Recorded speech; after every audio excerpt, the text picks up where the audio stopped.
This is Michigan embedded correspondent John Solberg, and you are listening to the BBQ Central Show. Start the game! Let's go! We'll do it live. Okay. Well, do it live! I'll write it and we'll do it live! So to get that perfect barbecue, you use wood. Are you sure it's safe? Whatever. We put the lighter fluid on, strike the match, and... Oh! Should we call the fire department? That might be a good idea.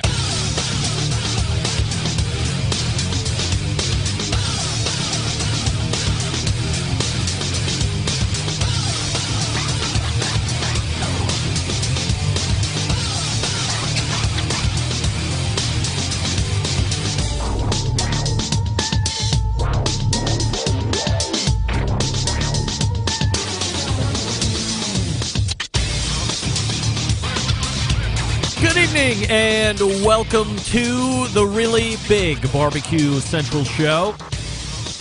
This is the show that talks about all things that are important to the world of barbecue and grilling. Originating from the Rock and Roll Hall of Fame city of Cleveland, Ohio, the barbecue capital of the North Coast. I'm your program host, Greg Rempe. Happy to have you aboard here on your Tuesday evenings. Live fire, fun, and bravado of the show. If you see fit to join me this evening through phone calls or emails, here's how you do that. You can get in touch with the show by sending an email to greg@bbqcentralshow.com or on the Twitter and Instagrams at BBQ Central Show. Anything else you want to find out about the show can be found at the main website, thebbqcentralshow.com. And here's what's happening in case you get the newsletter coming up in about 12 minutes from now. If you have always wanted to learn a bit more about Argentinian live fire cooking, if you've wanted to learn more about Argentinian style cookers to produce Argentinian live fire cooking, then the first segment this evening is going to be right up your alley. First timer to the show, and the I don't know if he's the owner of Nuke. I guess we'll have to get some clarity on that. But the guy that I know to be Nuke Grills, Matt Brothers, will be joining us here on the show. Looking forward to chatting with Matt and talking about his Argentinian background, the cookers, how it came to be, what he's offering currently in the marketplace, things like this. Then we will move to 35 past the hour. He was a first-time guest about 5 or 6 years ago. He'll be making his triumphant return back to the BBQ Central Show jungle. A barbecue legend, somebody who has a family steeped in barbecue in general, but of course in Texas barbecue. Sausage known throughout the land. Tim Mikeska will be joining me once again. You might be asking yourself, in these troubled times, we have seen meat. A year ago, it was beef going out of whack on the brisket side of things. Fast forward a year later here in 2021, and has anybody seen higher pork prices? I can't recall the last time I went to go grab a 2-pack of spare ribs from BJ's Wholesale Club, and it's damn near $60. For spare ribs? I mean, come on. $8 a pound or whatever it was? I about fell over the other day when I was in there. However, here to explain it all will be Tim Mikeska, firmly keeping his finger on the pulse, because this guy, he's not buying, 12 or 100 briskets at a time. This guy buys truckloads of meat at a time.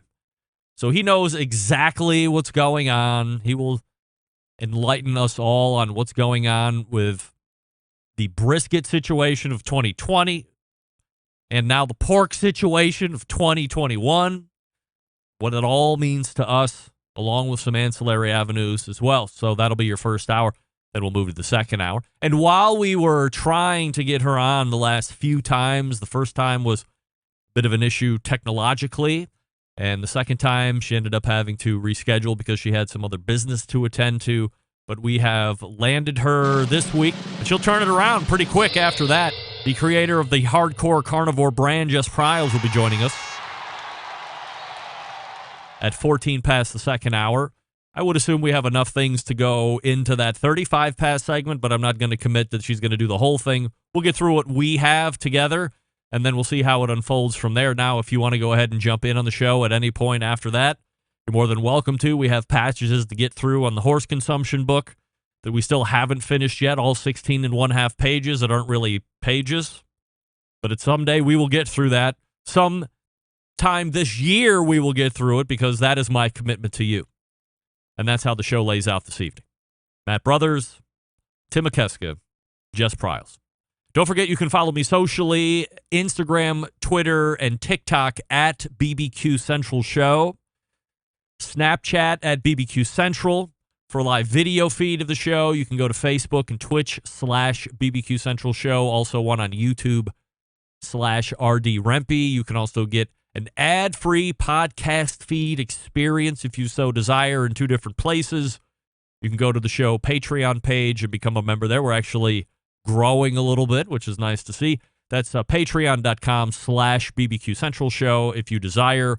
Or, like many of you, if you are a iTunes or iPhone user, you can go to the Apple Podcast app. And right there on the show page, you can see an option to subscribe. But you certainly don't have to do that. Totally up to you. Programming note. If you haven't already checked it out, I recorded a bonus episode this past Friday afternoon. I released it into the feed this past Saturday. It was with Ezreal Rappaport, the owner of Yukon Glory, which happens to be the newest sponsor of the show. And I want to say this.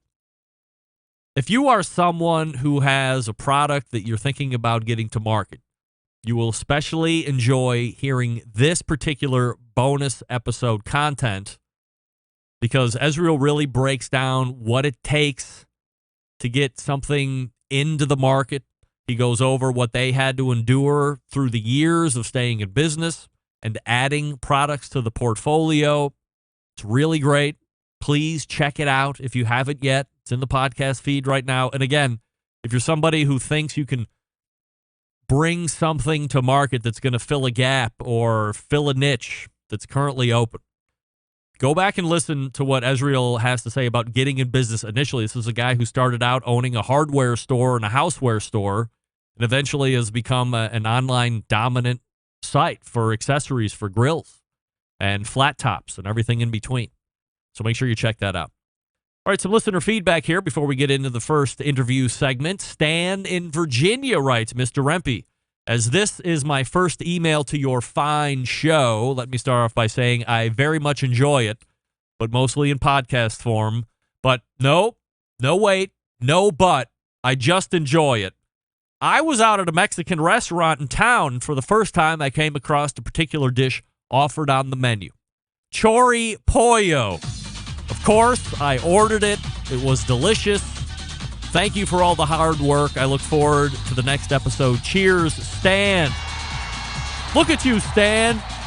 You've done it. You've ventured out into the Chori pollo world. You've joined the rest of us that have gotten on the Chori pollo train. And trust me, this show is single-handedly bringing Chori pollo onto the radar. It might be not directly on the middle of the radar. It is on the radar at this point, trust me. More and more people privately messaging me, sending me emails. If you send me an email telling me that you've enjoyed Chori pollo, unless you close out the email by saying, don't share this on the show, I'm going to share it on the show. So thank you, Stan. Robert in Virginia writes, Greg, who is the awesome voice who does some show intros for you? For example, the Jim Rome one. He used to do some voice work for a local sports show here, but I don't think they could afford him. Thanks, this Master CBJ and Prime SCA judge loves your show. I try to never miss an episode, but I am not tuning in. We'll do it live. Andrew, you are not the father. I am not tuning in to hear any singing. Well, Robert, are you talking about this guy? You're listening to the #1 most downloaded barbecue and grilling podcast, and That guy? That's David Lee, the voice of Clear Channel, the voice of Westwood One syndication, the voice of professional bull riding and professional motocross or whatever the hell they call it. Just go to davidleeimaging.com, I think it is. Believe me, you can afford him. If I can afford him, you can afford him. You can have David Lee image whatever the hell you want to image. John in Oregon writes, Greg, I think one of my favorite parts of the EC segment is when you all give your picks on something that is or is not going to happen. The added task of making it a 100% yes or 100% no answer makes it even better. By the way, no one is asking, but I agree with you and John on your picks concerning the Jack, the Royal, and the World Food Championships. Love the show. Keep up the great work. Thank you, John in Oregon. Tim in Kansas writes, Greg, I hate to go against you and John on your assurance picks for the 2021 barbecue majors, but you two are way off. You should listen to the two competitors of the show, Doug and Rusty. They are the ones who really know what's going on. You just keep talking and leave the competition stuff to the experts. Love the show, Tim in Kansas. Tim, do you love the show? Those are always the emails that make me wonder, do you really love the show? You just told me how wrong I was for like a paragraph, and at the end, you love the show. I'll take what I can. All right, Matt Brothers is in the green room. We'll get to him here in a second. But first, let me talk to you quickly about Yukon Glory and the Grill and Serve set. It's an absolute revolution when it comes to the landscape of grilling baskets. I've always hated two things about grilling baskets during the cooks. One, I have to wear something to take them off the cooker because they're really hot. Number two, it gets grease and oil all over my table or my counter or wherever I'm going to set it down to serve.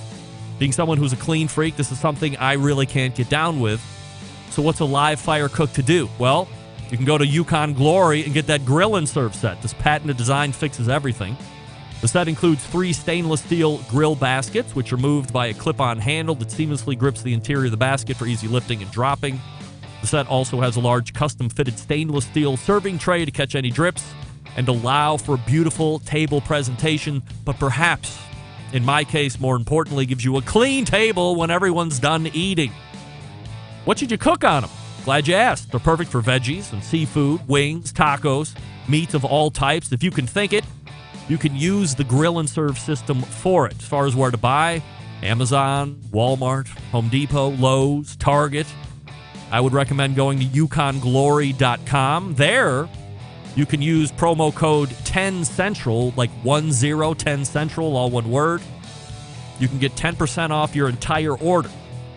So go to yukonglory.com or those other big box stores that I had mentioned and check it all out. Don't forget to check out Ezreal's bonus content as well. He's the owner of Yukon Glory that was released Saturday. Yukon Glory, happy to have him aboard here. Used the grill and serve last night, making what? Tater tots on the grill because I'm 7. And yes, I use ketchup. All right, we're back with Nuke Grill Talk right after that. Stick around. You're listening to the #1 most downloaded barbecue and grilling podcast anywhere. The Barbecue Central Show.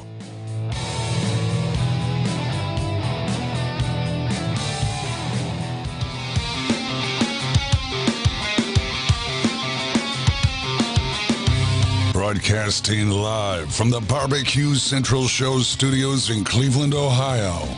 You're listening to the Barbecue Central Show. Once again, here's your host, Greg Rempe. Welcome back. This portion of the show being brought to you by the Barbecue Guru, creators of automatic pit temperature control technology, sellers of ceramic cookers with built-in power draft fans and accessories to make your barbecue and grilling life easier. Visit bbqguru.com for more information or call them at 800-288-GURU. The Barbecue Guru continues to be a breakthrough in barbecue technology. My first guest tonight is looking to continue to spread the word of live fire cookers, especially with his style of grill. We know pellet cookers, charcoal kettle cookers, gas grills, offset pits, and associated other types. But what about Argentinian live fire cooking? Yes, something that looks cool and probably feels just as cool as you look at it. Here to talk about that style and, of course, his grill is first-timer to the show, Matt Brothers. Hey, Matt. Hola. How are you, my friend? I'm doing absolutely fantastic. Appreciate you making time for the show this evening. And Wouldn't miss it before for the world. before we get into talking about Nuke and the styles of grills, how they work, all this good stuff, if you wouldn't mind giving us a little background on you, and I guess some of the background on why specifically Argentinian cooking has struck a passion with you. Sure. Well, thanks again for having me. I have about a 25-year relationship with Argentina. I lived there for 8 or 9 years, and while I was there, the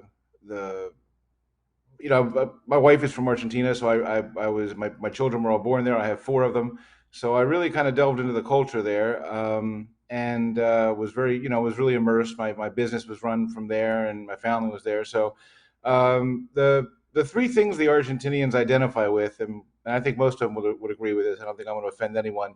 Is football or soccer, grilling, and they're very proud of their the female gender of Argentina. So those are the three things they're going to talk about. Even the ladies will tell you that, so it's okay, honestly. Anyway, and so while I was there,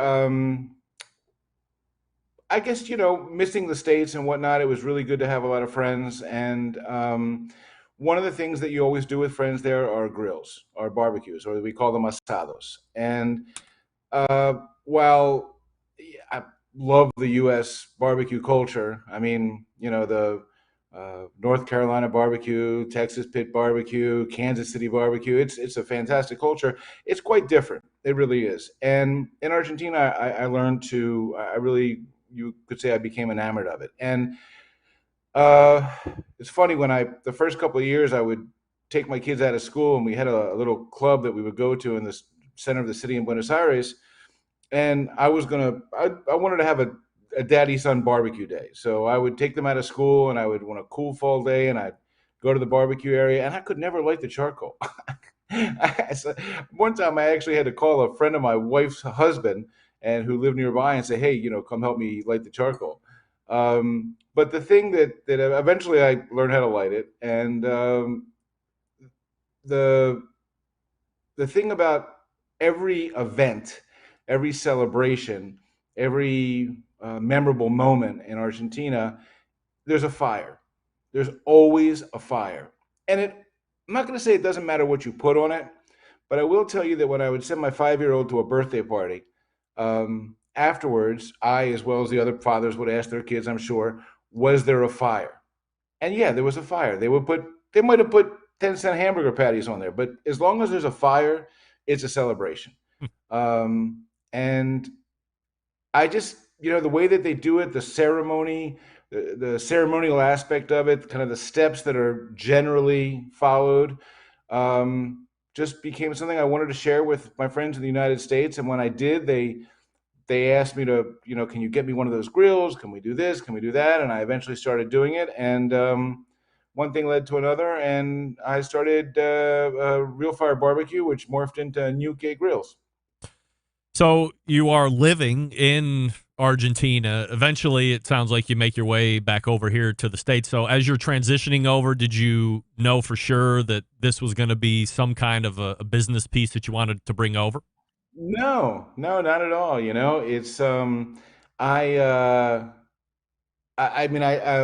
be happy to share with you how I had what I call a slow moving epiphany, which led me to start this venture, and I'm glad I did. My whole life I've built businesses with varied levels of success and failure. I've done real well at sometimes and real poorly at other times.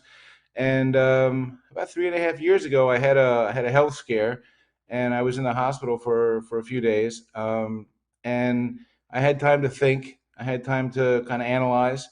And I said to myself, you love building businesses. You love people. You love, the whole gastro scene, but or the culinary scene, but why can't you take your skills? And I'm talking to myself here in the third person, but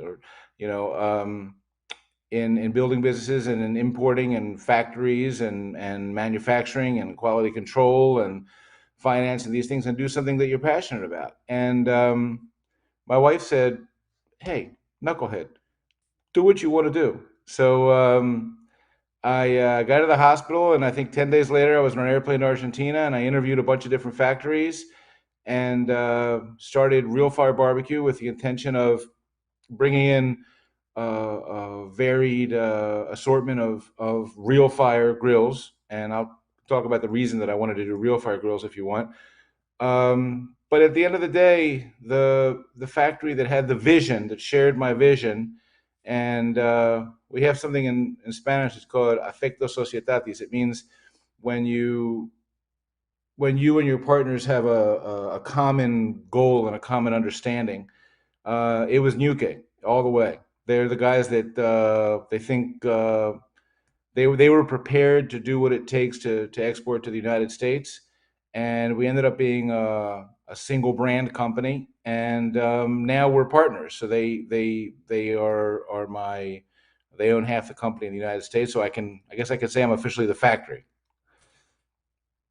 Your previous background kind of lends itself to being able to fly down to Argentina and get some of these meetings and know what you're looking for. Where, like, if I was going to get into it, I would be, a number of hurdles behind you as you get over this. So that certainly plays to your favor and helps you. You're able to use your expertise in order to ramp up this whole learning curve and identify somebody you're going to partner with. So did you ever consider building somewhere else or having some other, whether it be, looking at China or Eastern, or did it have, in order to be authentically Argentinian, it had to come from Argentina, or did you even look at potentially building it here? Greg, I've been to China over 60 times in my life, and I have a multitude of close relationships in China and a lot of experience manufacturing there. And I could make it cheaper there. I'm glad I didn't because of the freight costs now are absurd. But this was it was a passion. It started off as a passion project, and it still is. And I joke about it. I say sometimes that I'm an evangelist for the Argentinian culture. I don't want you to confuse evangelism for Argentinian culture with any other kind of evangelism, But I don't think that the Argentinian culture and the way of doing things is any better or any worse than anywhere else, but it's something that I'm passionate about. And if I was going to do it anywhere else, I would do it in the U.S. I would not export this other than to Argentina. I wouldn't mind doing it in the U.S. The costs right now are prohibitive. We've looked at it, and we're still looking at it. But no, it's the authenticity with all the challenges that implies is important to me to make it in Argentina. And I have great partners. Of course. Matt Brothers joining us here on the show, NukeBBQ.com. So if you're listening, just type in Nuke, N-U-K-E, Nuke, E-A, but forget about all the Spanish stuff. NukeBBQ.com, and you can check out what we're talking about here. So are you able to talk a little bit about what you're currently offering from a product standpoint and paint that mental picture for the folks that are just kind of catching it on podcast? And I can flash some pictures here while you're talking as well for the live folks. Yeah, let me just I just want to mention one thing. The name Nuke, which is pronounced in English, to spell it, it would be like N-Y-U-K-E. It's Nuke. Where that comes from is it's in the Mapuche, which is a native people's language in Argentina, typically from the south of Argentina. It means Mother Earth. And the way that Nuke got its start about 20 some years ago is with a United Nations project building wood-fired stoves and heaters for energy-deprived native people in the south of Argentina. It's a father and son team, Marcos and Jorge D'Artiguelongue, and they started the company. And so anyway, that's where the name comes from. But yeah, you wanted me to talk a little bit about the product itself? Yeah, there's a couple different ones that I think are the two like target products that you're selling right now. I have 3 products that I'm excited about. One is by far the majority of our sales, which is the Delta. And the Delta is a fantastic grill. It's really, really sturdy. It ships at 316 pounds. And I think once you take the pallet off, it's about 280 pounds. The things that make it an Argentinian grill are the fire basket that you see on the right-hand side, which is where you're going to burn your coals or your charcoal or your wood, and it's going to fall through the cracks with usually some prodding by the griller. And then you're going to spread it around, and you're going to constantly manipulate it. You can see the grill goes up and down. So by virtue of the fact that you can spread the coals around to create intense heat for searing, indirect heat for, well, cooking indirectly, and elevating and lowering the grill, it's about an 8 inches it gives you. You can, it's really made for people who want to play with fire. If you want to, put a bunch of coals in there and light a match and set a timer, this grill is not for you. It really isn't. It is for the alpha person who just wants to make their own creation and have it clear that it's their creation. It's very versatile. It comes with a griddle that you can do. I do vegetables for my wife on it, and sometimes people choose to use wood. Sometimes people choose to use lump charcoal. I've never used like the Briquettes. chemically treated charcoal. That's kind of against what we what we preach, what I'm evangelical about. So, and then there's the Puma, which is it's the Delta on steroids, and this answers the question of the V grates versus the round grates. It's a huge issue in Argentina. And it's funny, people will argue about it all the time, and it's kind of like Dallas or Washington, football wise. It's the V grates are often called traditional Argentinian grates, but a lot of traditional Argentinian grillers would disagree with that. What they do is they allow you to cook with a lot less fat, and they have the fat, that runs off. This is the thing about the Puma, which is fantastic, is that it allows you to truly cook over fire, because the elevation capability that you get it's like 3 feet, I think, more or less. I mean, it's really, really high. So you can actually light fire there and cook over, fire, or you can, cook over charcoal. Somebody told me the other day, yeah, but they said, Matt, you have to use so much charcoal to coat the whole base of it. And I was like, yeah, because it's a really big grill. You're right. So, you can get very, very creative with both of them, but especially with the Puma. The Puma, I think we're retailing it now. I think the price just went up a little bit because of our cost changes to like 27 something. But I see our competitors out there, which are great. There's some great grills out there, really nice stuff, but it's like $5,000-$6,000, so it's a little more, cost prohibitive. You said there were 3 products. Were you going to talk about one of the ovens, or one thing that I'm really excited about, but we don't sell a lot of, and I really think we should sell more, is the oven.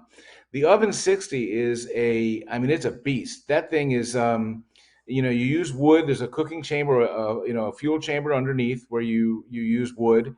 And it's on top, there's the cooking chamber, and there's 2 exhaust systems. So the vapor and the smoke never mix. But we do have a smoke box that you can put in the cooking chamber to create a smoking effect if you want. But because of the way that it's designed, there's an enveloping heat that's not so different from like a convection oven. But for campsites, for outdoor cooking, you could put a small pig in there. You could put a massive turkey. You could put a 25-pound brisket in there easily. It's a great, and I cook pizzas on it. I cook on it all the time, and it hasn't had hasn't gained the notoriety that the Delta has yet, but I think it will eventually. Matt, what's the end game here? Are you trying to? Is it solely? Let me back up for a second. Is it solely online at this point, from a retail? No, we have about 15 or 20 dealers around the country that have stock, in their stores and bricks and mortar.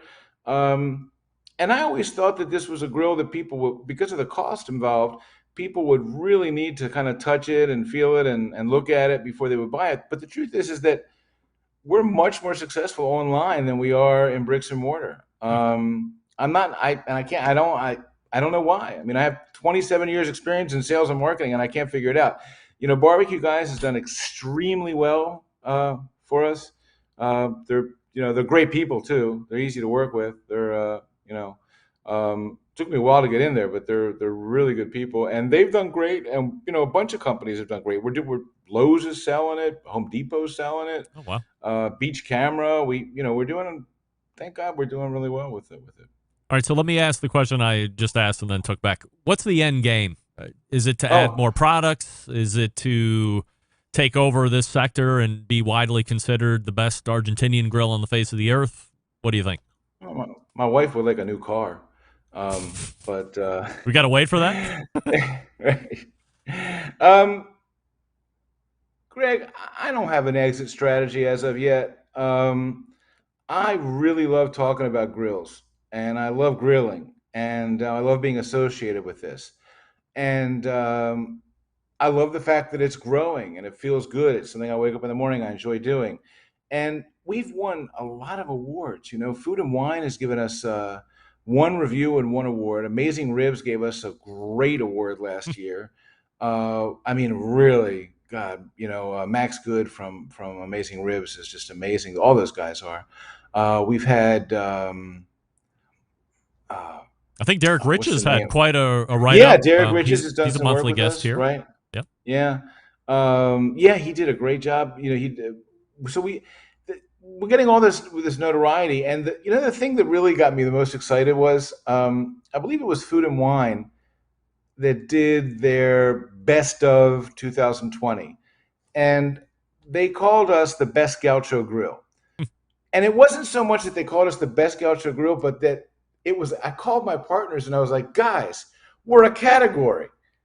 I started this 3 years ago, and everybody was like, Argentinian grilling or Gaucho grilling or live fire grilling, but they actually created a category, best Gaucho grill. And that to me was huge. That was probably the most satisfactory moment in what we've done so far. Look, if you're interested, go to the website, nukebbq.com, nukebbq.com, and see the live fire cookers that they have there. You can go and read the reviews that Matt just mentioned as well. And then, live fire cooking has never been more popular than it has been, especially over the last year and a half or so. And Matt is fitting right in there. Matt, really appreciate the time and the look into how this whole thing got started. Continued success. We'll look to have you on again soon. Oh, whenever you like. Thank you so much, Greg. Love the show, by the way. I appreciate it. There he is.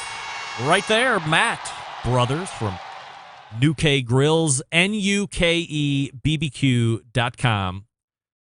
And I believe it was a number of months ago, but Derek Riches did do a good write-up, so maybe next month we'll ask him to rehash that as well. And he had the Puma, I think. That was the big one that Matt was talking about. You have a lot of great adjustment there, and you can cook a multitude of things. I mean, what's more manly than standing up and getting that firebox going, having your wood burned down, and then scatter the coals all over the place? Come on. That's awesome. And half the price of some of the other cookers that he was talking about? Sounds good to me. Matt, I'll take 5. Here we go. Tim Mikeska is in the green room. I'll get to him here in just 1 second. I'll talk to you about Yoder Smokers, designing and building all of their products right here in the States, building pride through craftsmanship and world-class customer service. That's the backbone of how they've built the company. This approach translates into what can be a truly bespoke-style product that elevates gatherings with friends and family. They're honored to have a trusted place in the backyards of America. From pellet cookers to wood-fired offset pits, or charcoal grills, consistent blue ribbon flavor has become synonymous with the Yoder Smoker name. Make no mistake, Yoder Smoker's flavor-driven design is unique to each style of pit, and the team has developed their cookers to perform time and time again while outlasting the competition for generations to come. It's this generational thought that's rooted in the handmade products that defines the integrity of the core values. American-made quality, endless flavor. Those are the benchmarks of Yoder Smokers. Where do you find them? yodersmokers.com. That's yodersmokers.com. Go ahead and visit it and then pick the one that is best for you. We'll be talking about meat, pricing, salespeople, and maybe address some rumors here in just a second. Stick around. We'll be right back. You're listening to the #1 most downloaded barbecue and grilling podcast anywhere. The Barbecue Central Show.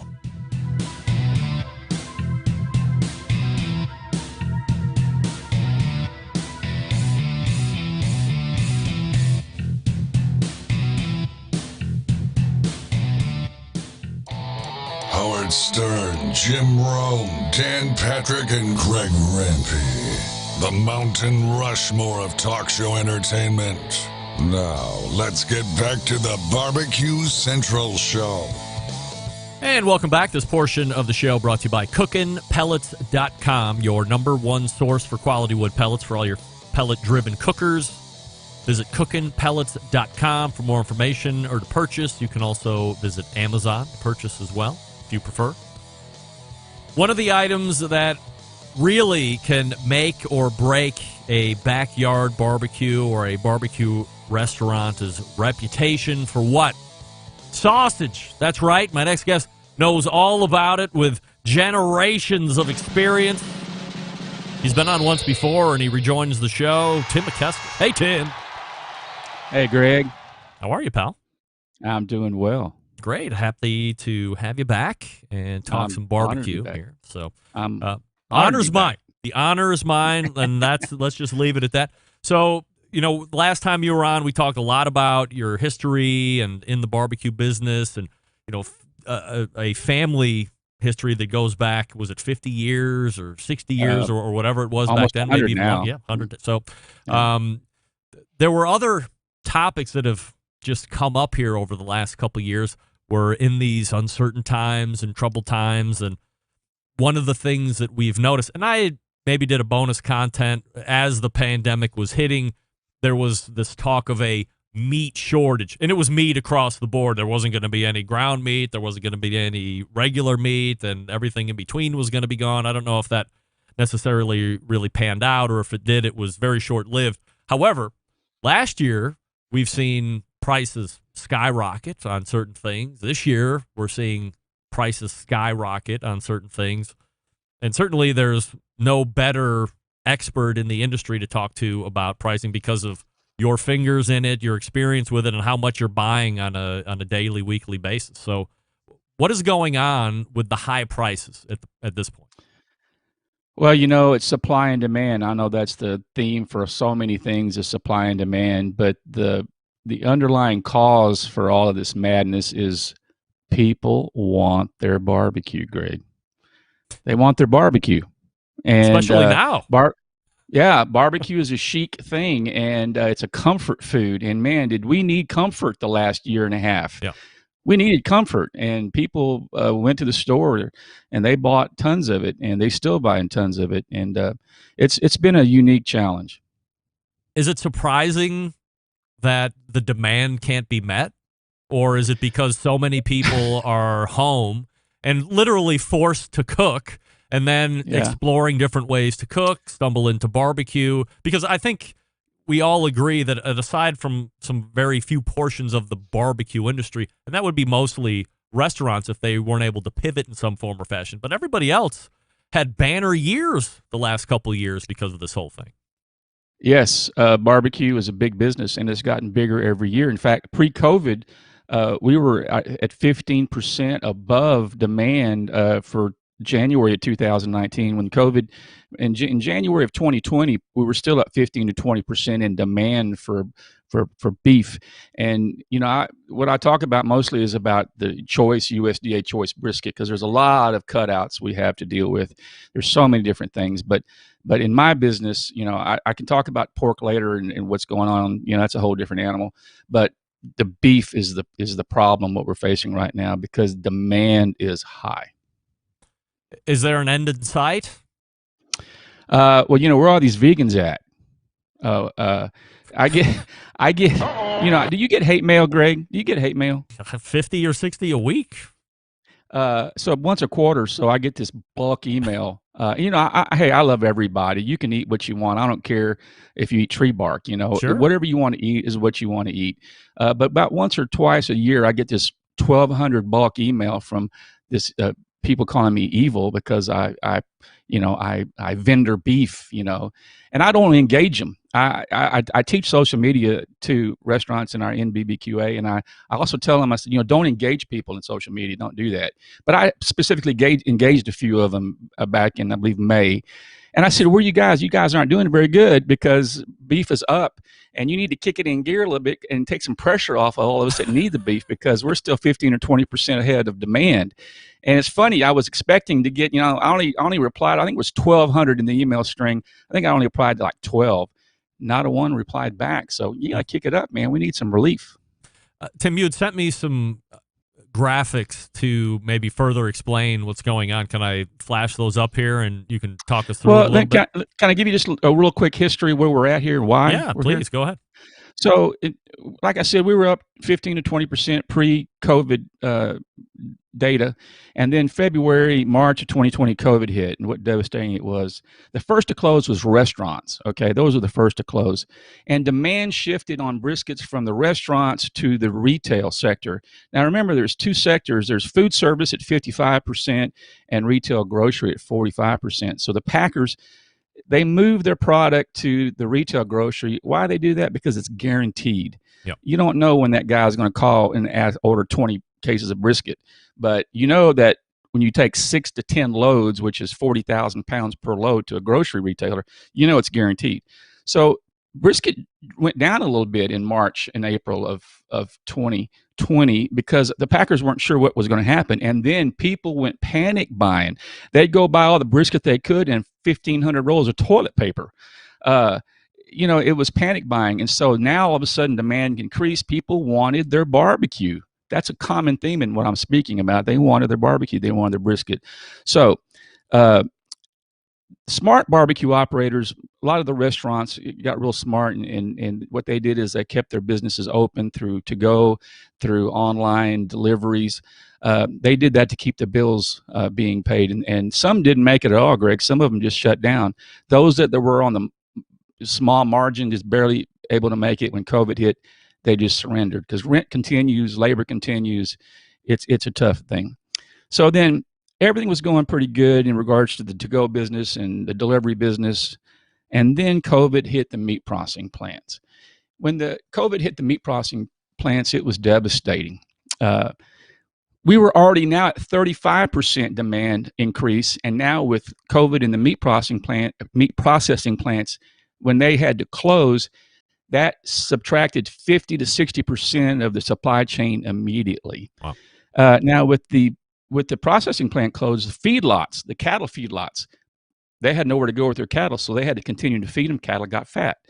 The farmers, God bless the farmers, the ones that should be making money, who I wouldn't mind paying these high prices if I knew farmers and ranchers got it, they were having to pay 20 to 30% more in feed prices. And they had nowhere to go with their cattle. The markets were closed, so they had to hold them longer. Their herds got bigger. And inflation, everything on the farm got more expensive. Yes, cattle did go up. Live weight cattle did go up, but not enough to compensate the farmer from what happened. So then, as the barbecue restaurants started to slowly open, there wasn't a whole lot of brisket in the supply chain. Your John Doe pitmaster would pick up his phone, call his supplier, I need 20 cases of brisket. Don't have them. What do you mean you don't have them? Just don't have them. And that was the problem. They couldn't get it because it was short supply. People wanted their barbecue, but the brisket, the sauce, the pitmasters just could not get the product in. So they had to search and look for where they needed to get their brisket from. And again, supply and demand. So through time, from early 2020 to right about now, beef remained at a record pace. All across the board, from ground beef to all the cutouts, everything was selling well. And it was, I think, again, it had to do a lot with people wanted to eat. They were at home, and it was a comfort food. Yep. Now, as the plants began to reopen, the problem when the USDA plants, packing plants began to reopen, they had to be less dense. They couldn't have people elbow to elbow in their processing. And so things slowed down. They had to spread out. And so slaughter numbers went down. So as the slaughter numbers went down, again, we had a supply chain interruption. So, you can bring up that that pricing graph. So during this time, you can see the current blue line on that top brisket, USDA 120 Decaloff boneless. As you can see in April, it started climbing. If you take a look at the pink one, or magenta, I guess, for last year, you can see how high it spiked in May and June. And then as you go down to this current, you see that it stabilized through January. And then what the heck happened in April? So I tell you what happened. JBS, one of the 4 major players in all this, had a cyber attack. I'm not sure how cyber attacks affect this business. I question it. I'm sure there's a lot of technical parts to that answer, and I don't know it. But to the person that's cutting that carcass and peeling that brisket off that carcass, I don't know why that would interrupt the process. But anyway, JBS shut down. So I saw briskets, as you can see, they were in the $4, $4.50 range. In the retail part, what we call the cutting board value of what that person is paying on the cutting board, the highest I saw was $34 a pound at the restaurant. Did you see, what kind of prices did you see? I know you eat barbecue. Did you see any of those prices? I didn't see them that high, but maybe, $8 to $9 less. Yeah. So $24 to, $28 was kind of the norm, but I did have some pit masters in the 34 range. And I asked him, I said, how y'all doing with that? He goes, Tim, they don't say a word. Now, why is that? People wanted their barbecue. And, technically, if it's really good, I'll pay $34 a pound for it, but I'm going to have to think about it a little bit. Yeah, it's got to be really good for $34 a pound. Yeah. So, but now it's back down, even though we've got this another uptick. You can see from that graph, we've got this another uptick going on. And that's probably pre-Labor Day values. There's four holidays that affect a brisket. And it's St. Patrick's Day, it's Memorial Day, the 4th of July, and Labor Day. I guess you're aware of that. That's the brisket runs this gamut through that. And it's important to know when to buy. And so, I guess have you talked about the 4 companies that run this market, 80% of the beef market? No, not really. Yeah. Well, let's hope they don't come after me. Tyson Foods, Cargill, JBS, and National control 80% of this market. I don't know how that happened. I don't know. I thought we had antitrust laws to protect us. Are they in cahoots with each other, do you think? Will they get together and set prices, potentially? I'm not going to say. I mean, allegedly, reportedly. Just look at the companies. Look at those 4 companies' annual sales and profits. I mean, they're public companies, so you can see it. They speak for themselves. They're making a heck of a lot of money, and who's not making the money? Those farmers. God bless them. Those farmers and ranchers. They need to be, and they're not. And so, right now, where are we at now? So, for instance, I ship 5 to 6 tons of sausage up to Chicago. I used to pay 18, 19, 17 cents in there for a pound to ship U.S. Refrigerated truck. Now it's up to 32, 33 cents. That's a big hickey there. Yeah. And the reason it's that is because of fuel.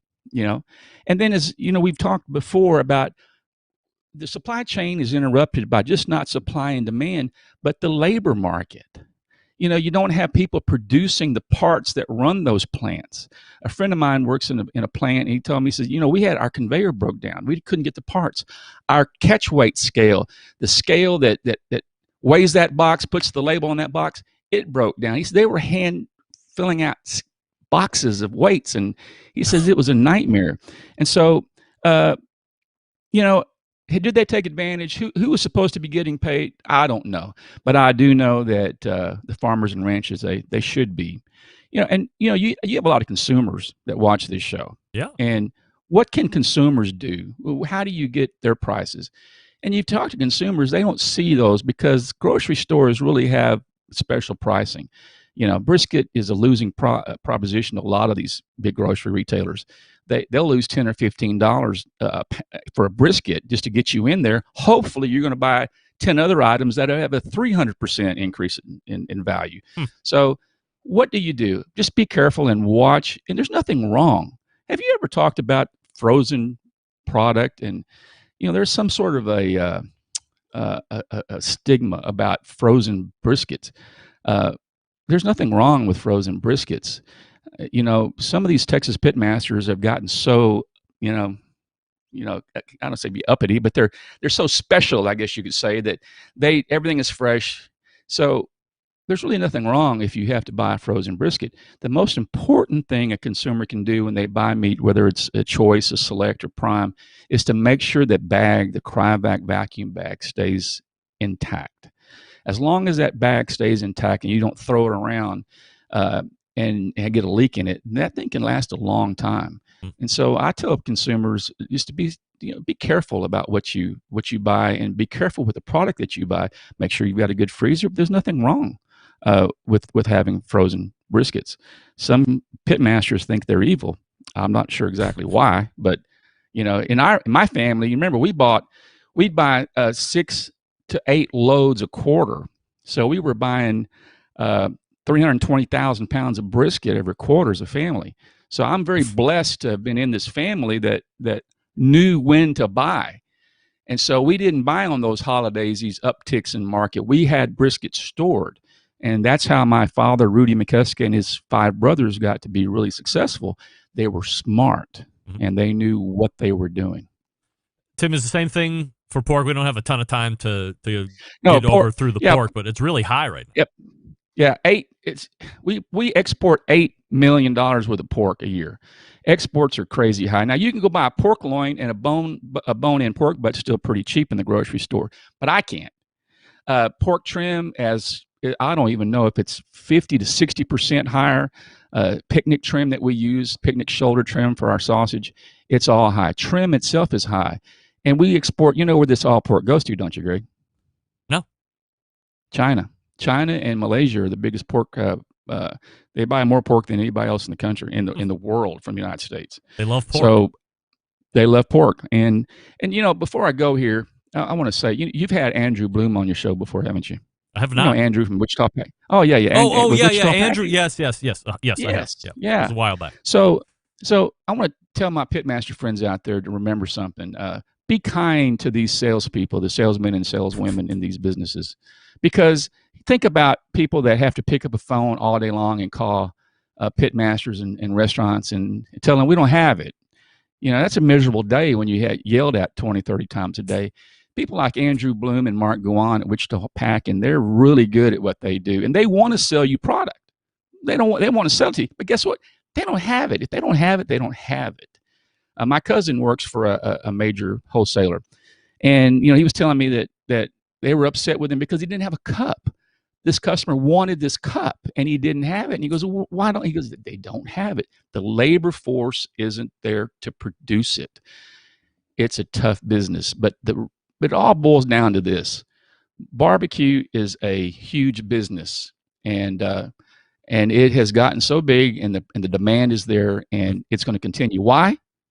Because people want their barbecue.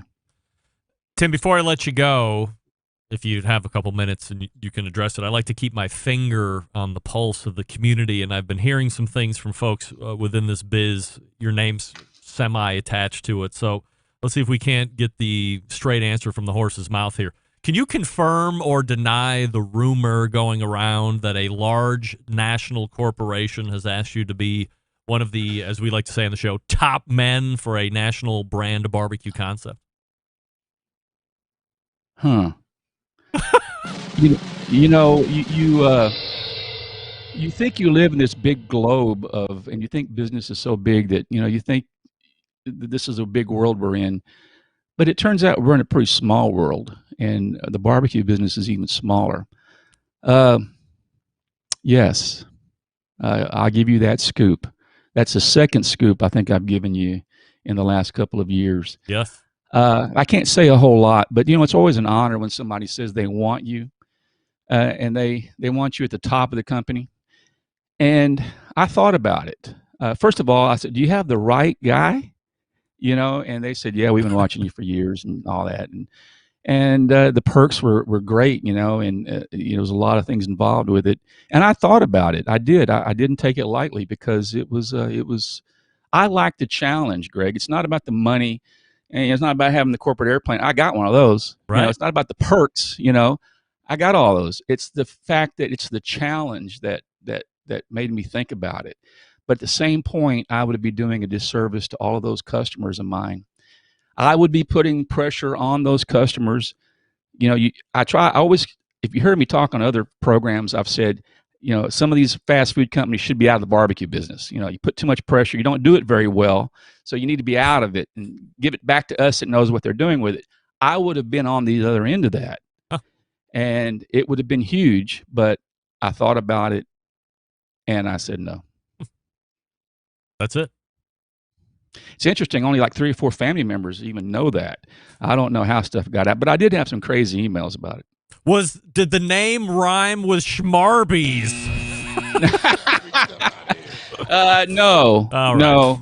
We could guess like this all night, Tim, of course. All right. Well, I appreciate you talking about that. Rule number 1 of the show, of course, no names, please, and we'll certainly abide by that. Visit Tim's website, by the way, if you are so inclined, MikeskaBrands.com. And Tim, it's been too long since we've gotten caught up. You're certainly a source that I value within the industry, and I will do my part to make sure we do this much more frequently, my friend. Appreciate you coming on tonight. Always great talking to you, Greg. Take care. There he is, Tim Mikeska. How great is that guy? I mean, does he know everything? I think so. Safe to say. So if you were wondering what the deal on brisket was over the last year or so, now you know. Next time we'll talk about pork. Because again, 2 racks of St. Louis spares at damn near $60. I mean, you got to be kidding. I know when I'm getting jammed up. And I know when I won't eat pork. Like when it costs that much, I won't eat it. What do we love about ceramic cookers? We love that they're fuel efficient. We love that you can achieve low and slow temperatures for traditional barbecue meats. We love that you can get rip-roaring hot for the traditional grilling meats. But what's missing in the everyday lineup of ceramic cookers? The ability to do true 2-zone cooking. 2-zone cooking, very important for both the professional and the backyard cook. It's the easiest way to manage a fire and cook with confidence. However, getting a 2-zone fire in a round ceramic cooker, not very realistic. Why? Because it's round. Enter Primo Cooker and their game-changing oval design. The shape gives you the ability to execute the 2-zone setup that you desire. It also gives you all the other ceramic benefits as well. Really, when you break it down, there's more than 60 different ways to configure the Primo Cooker, so you're only limited by your culinary imagination. We know the lift hinge has been revamped. We love that. We know that the air dampers have been revamped. We love that. But you're wanting more and more and more. Primo has you covered.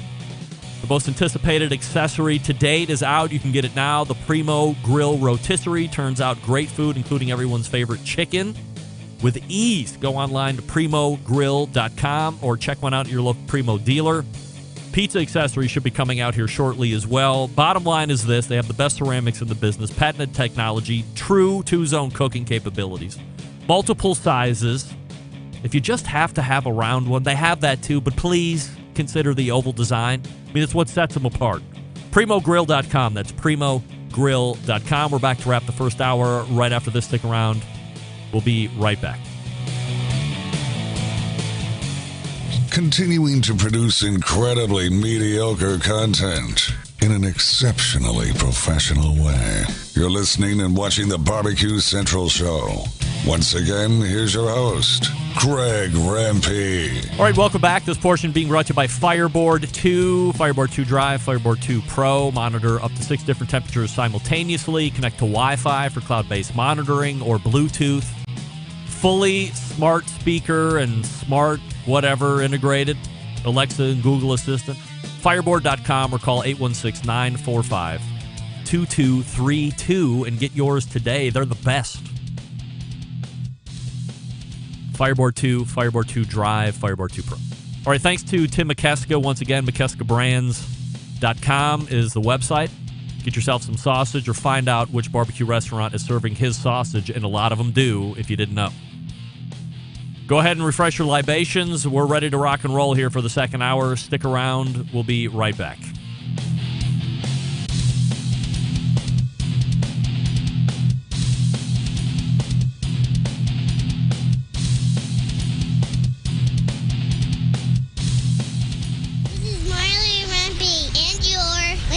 To BBQ Central. Happy to have you aboard here for the really big barbecue show. Boing.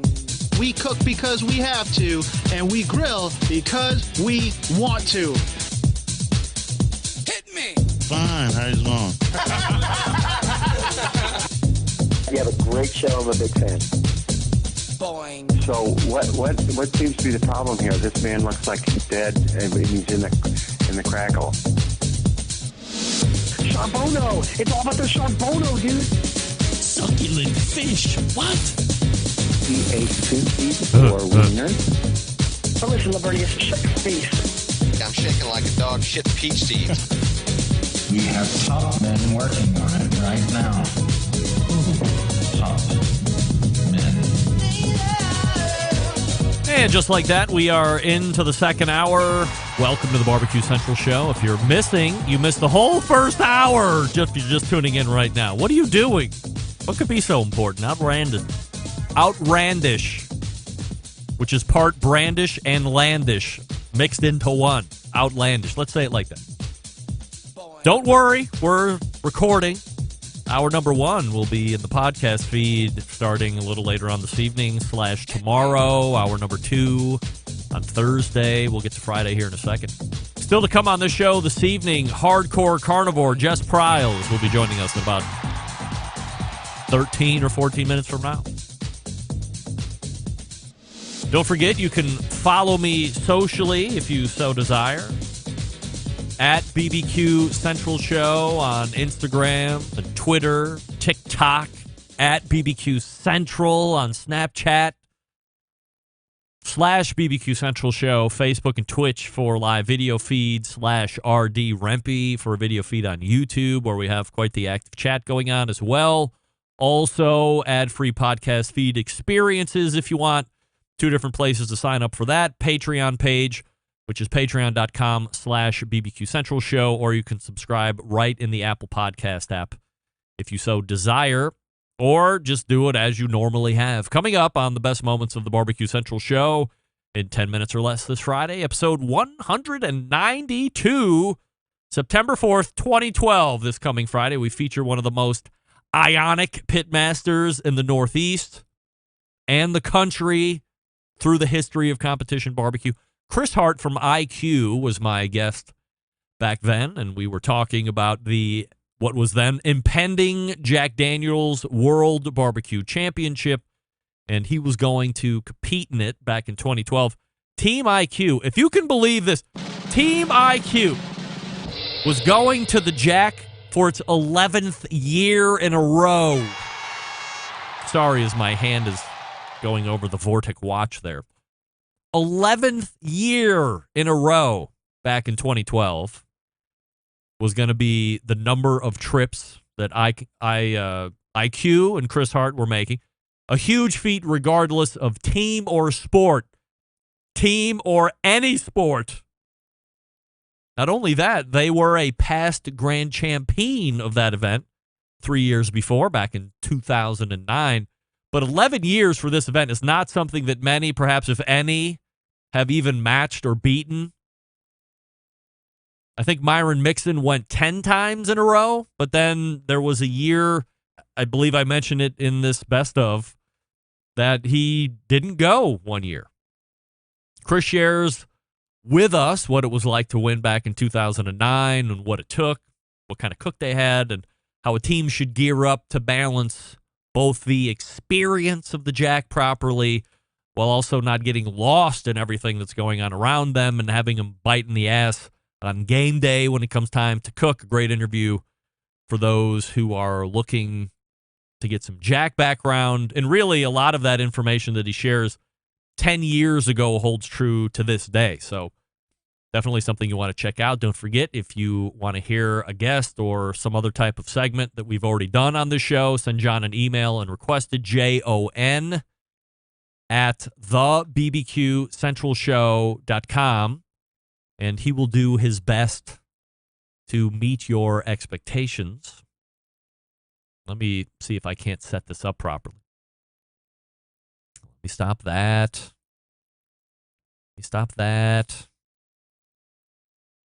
Let me see.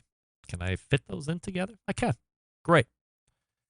So, is anyone else, last week I talked about cigars. I got poo-pooed on a lot about cigars. I mean, we found out that John Solberg rolls his own cigars, much to the dramatic praise to many of you.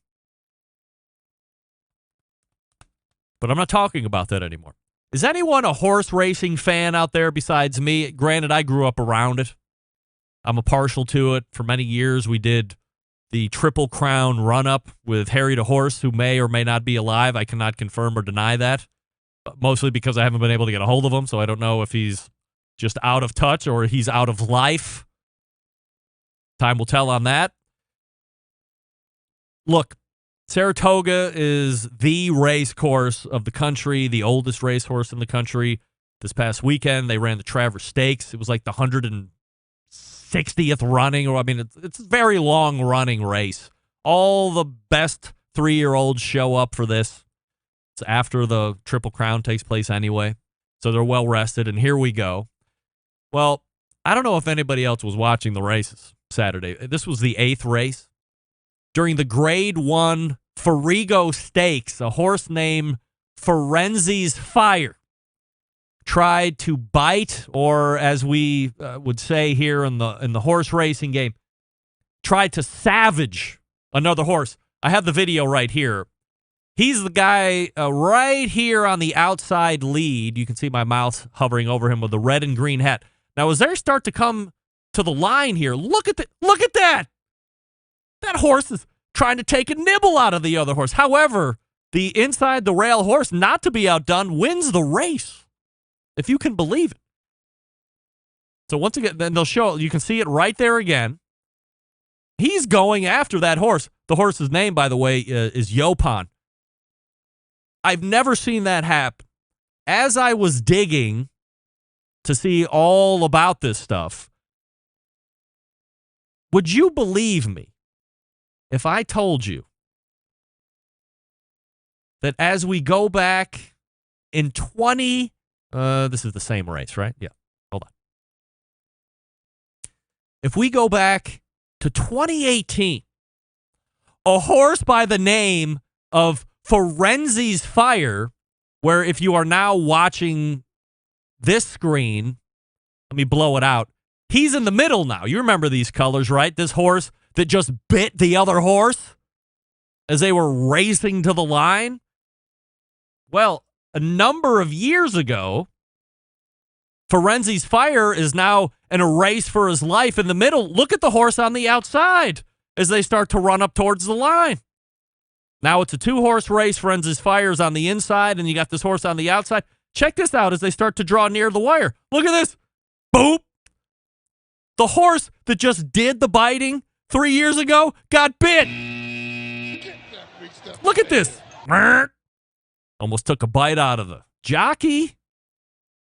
I mean, what are the chances of that happening? I've never seen that happen. And then within 30 minutes of me trying to find this bit so I could share it to you through a little due diligence on my part, the horse that did the biting on Saturday got bit 2 years ago or 3 years ago, back in 2018. Unbelievable. So having been savaged himself, Ferenzi's Fire decides to do it 3 years later this past weekend to Yopon. Yopon, not to be outdone, takes the biting and continues to win the race. So let's do this. Let's start the clock on Yopon. That is your winner of the race. And let's put a clock on Yopon to see if he decides it's time for him to savage a horse in the future. Although, as you start to look at the age of these horses that were in the 8th race, I mean, these are not the 3-year. These are not. Andrew, you are not the fire. These are not the 3-year-olds that you saw run in the Travers Stakes. I think Ferenzi's Fire is 7 or 8. I mean, he's old. All those horses are old. They all have really good. I mean, it was a grade 1 stakes race. I mean, that's a major stakes race. $600 and some odd $1,000 to be won. That was a major race. But I think we need to now, because we have this history behind us that evidently nobody knew. No one would know. The horse this past weekend bites the horse that ultimately wins, but 3 years ago was bitten himself by another horse. This also seems to be done by the horse that's on the outside. So now we have to start tracking Yopan to see if 2 or 3 years down the road from now, he decides to bite another horse. And what will be spectacularly amazing if it does happen within the next 2 to 3 years is if Yopan and whoever he's going down the stretch, if Yopan is on the outside of that horse and does it. Can you imagine the intrigue? I can't wait to track Yopan over the next 3 years to see if he savages another horse. And if he does, I will really, really try hard to dig up Harry the horse or to get in contact with him. Because then I think we've started to find some kind of a nuance in the horse racing industry that nobody knows about. Where a horse gets bitten and then 2 or 3 years down the road, he returns the favor. And now it's developed into a thing. But enough of that. Let me talk to you quickly about Pits and Spits before we get to Jess Pryles. Since 1983, Pits and Spits has been handcrafting smokers and grills in Houston, Texas, and in that time establishing itself as one of the premier brands in high-quality offset smokers and pellet cookers. Setting itself apart by using heavy 7 and 10 gauge stainless in every cooker, fully welded construction that you can feel, 3 or 4 stainless roll-top lids and front shelves on every single smoker. Why does it matter? Well, by using high-quality materials, they reach and maintain temperatures, allowing you to worry more about the meat than the heat. And by providing a fully welded smoker, you don't have to worry about grease or smoke leaking out of the barrel, that grill rattling apart as you move it through the backyard. 3 or 4 stainless means it's an heirloom quality product you can pass down to the kids if you want. Now, where some companies focus on being a low-cost provider, Pits and Spits focuses on craftsmanship and quality. Materials are there cheaper ways to make these? Yes. But they don't like tack welds, cheap stainless, electronics that you can't trust. Ridiculous. Having in-house manufacturing gives them complete control of the design and standards. Not something you find with items brought in from overseas. Steel suppliers give you material to be used in some of the harshest environments. Also, their controllers are made right here. They have unimpeded transparency into the programming. Pits and Spits has a dealer network across the country. But if there isn't one close to you, all right, call Coy at the shop. Tell them I told you to call. 844-650-6250. Whether you're a backyard grill master looking to cook steaks for the family or a competition team, Pits and Spits has a product for you. You can check them out on the website pitsandspits.com, all spelled out, or see their Pits in the Wild across social media with their handle at Pits and Spits. Jess Pryles is in the green room, and we will talk to her in just 1 second. Stick around. We'll be right back. You're listening to the #1 most downloaded barbecue and grilling podcast anywhere. The Barbecue Central Show.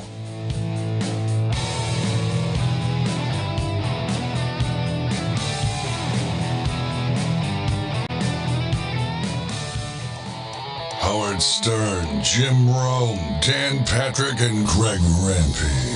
The Mountain Rushmore of talk show entertainment. Now, let's get back to the Barbecue Central Show. Welcome back. This portion being brought to you by Pit Barrel Cooker, the most unbelievable outdoor cooking device on the planet. Currently available in 3 sizes. Whether you're a beginner, professional, definitely a cooker you want to add to the arsenal, visit pitbarrelcooker.com and tell them the Barbecue Central Show sent you.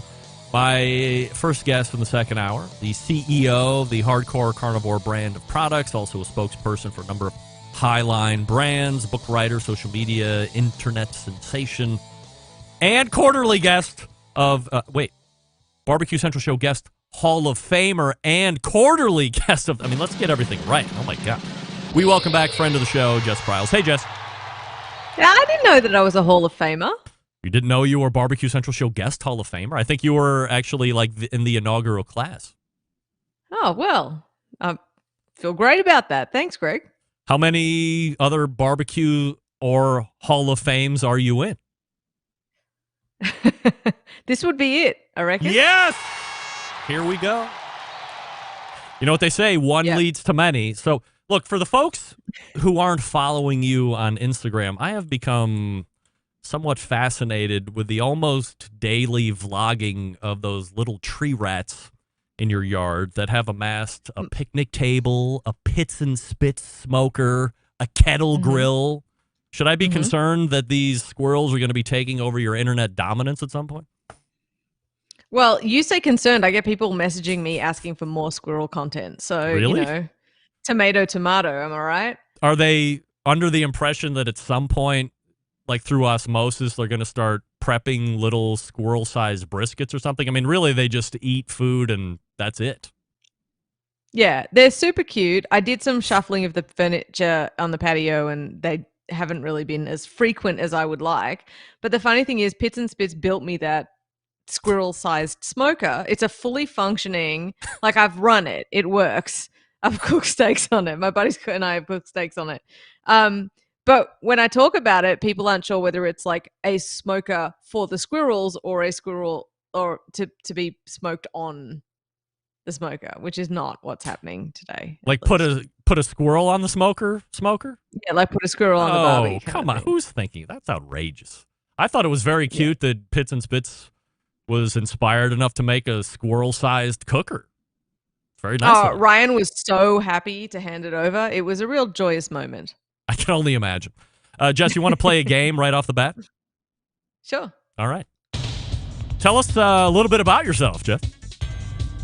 From Australia. I have a line of seasonings called Hardcore Carnivore. All right. It's my anniversary tomorrow. Look at you! And, yeah, there you go. And I hate bananas. All right. I'll let that one go for now. We might circle back to that. Let's not. Question right off the rip here. Yes or no? Have you ever heard of the website Smoked Barbecue Source? No. Final answer? I don't know that I'm the best person to ask this. Final answer?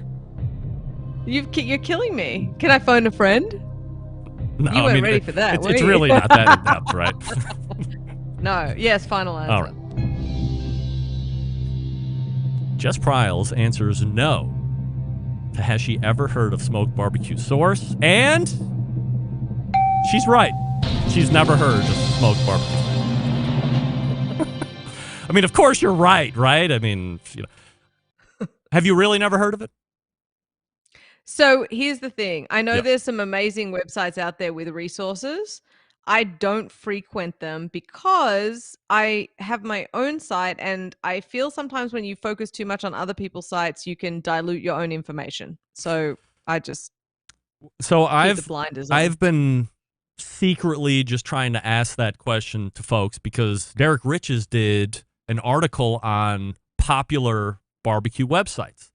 And typically the folks that I hang out with, the first thing they're going to say is, like AmazingRibs.com or, Meathead was third on the list. First was Hey Grill Hey, and then second was the Smoked Barbecue Source. I had never heard of it. Derek said he had never heard of it until he ran this article. So now I just randomly ask folks that I hold in high regard in the industry if they've ever heard of Smoked Barbecue Source. Here's the kicker. Smoked Barbecue Source is from where? Yeah. Australia. Is it just like a link tracker thing? No, it's like a link circle. I don't know how to explain it. And I mean, no offense to Joe Clements, who's the owner. He's been on the show. I've talked to him a number of times, all this stuff. But, as for name recognition, it's just not there, for a lot of folks, I guess. But I would akin his site to an AmazingRibs.com. There's a lot of beginner basic stuff. There's a lot of product review stuff. Sounds like it's a real source. Yeah, so it's a smoked barbecue If you will. source. There you go. Mm. All right, stand by Cool. for this. A Barbecue Central Show exclusive news update. Welcome to the breaking news desk here in Cleveland, Ohio, where we break all of the live fire breaking news that is breaking across the land. And I am here to tell you, folks, that Hardcore Carnivore, if you didn't know, has a new rub out. It's called Tex-Mex. How about that? Yay! So let's talk about the Tex-Mex seasoning that you have recently launched. And for the folks that aren't aware, and if I forget one, please correct me, Black Rub was the, let's call it the flagship launch. Then you had Red. Correct. Then there was Amplify. Then there was Michelada. And then now, it was Camo. Oh, there was Camo and Camo then before Michelada? Michelada. Camo, then Michelada. All right. And now See. Tex-Mex. So See. we have two different questions here. Okay. Why Tex-Mex? And then after that, how do Michelada and Tex-Mex differ from each other? Good questions, both answerable. Why Tex-Mex? I come up with seasonings in terms of what I would use in my own kitchen. I live in Texas. I love Tex-Mex food. I love Tex-Mex flavors. So that was it wasn't a real stretch. So instead of sitting down there with like a whiteboard and a whole bunch of suits and going, where are we going next? Where's the market trending? How are we doing this? I go, what will I use most of and therefore be able to genuinely recommend and genuinely show people how I use it in my kitchen.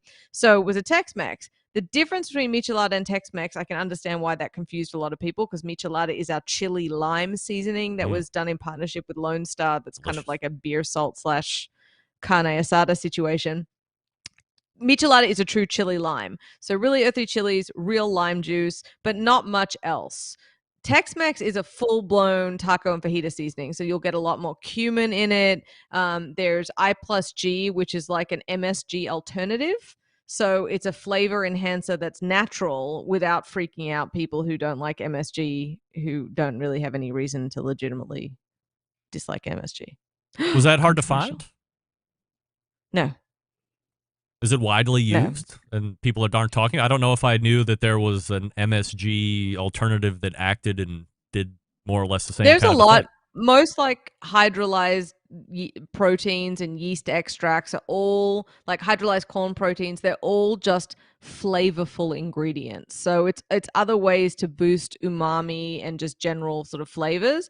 And then, I mean, salt acts in a similar way in that it opens your taste receptors to be able to be enhanced to flavor.